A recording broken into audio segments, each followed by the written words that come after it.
ఈరోజు మా ఇంట్లో కొయ్యంగిలు కూర చేస్తాం. ఇది సముద్రం చేపలండి.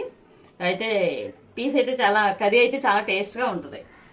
మరి మా పిల్లలకి అసలు చికెన్ మటన్ కంటే ఇది ఫిష్ ఎక్కువ ఇష్టపడతారు. అందుకని మన ఫిషింగ్ హార్బర్కి వెళ్ళి శుభ్రంగా తీసుకొచ్చేసాను అనమాట. ఫిష్లు బాగుంటుంది, ట్రై చేయండి మీరు కూడా. ఇది పులుసే బాగుంటుంది.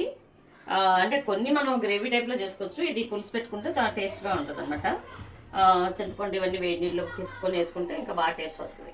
ఇంకేమక్కర్లేదు దీనికి. నేను వాడే ఏంటంటే ఉల్లిపాయలు, టమాటాలు, మళ్ళీ హోమ్ మేడ్ మసాలా పేస్ట్, అంటే మసాలా కాదులేండి, అల్లం వెల్లుల్లి జీలకర్ర ధనియాలు ఇవి వేసి పేస్ట్ చేసి పెట్టుకుంటాను. అలాగే ఇంట్లో కూరకారం ఇందులో వాడుకుంటాను అనమాట. మనం ఇంట్లో తయారు చేసుకున్న కూరకారం వాడతాను అనమాట. అంతే, చింతపండు పులుసు. సో టేస్ట్ ఇలా బాగా వస్తుంది మనకి.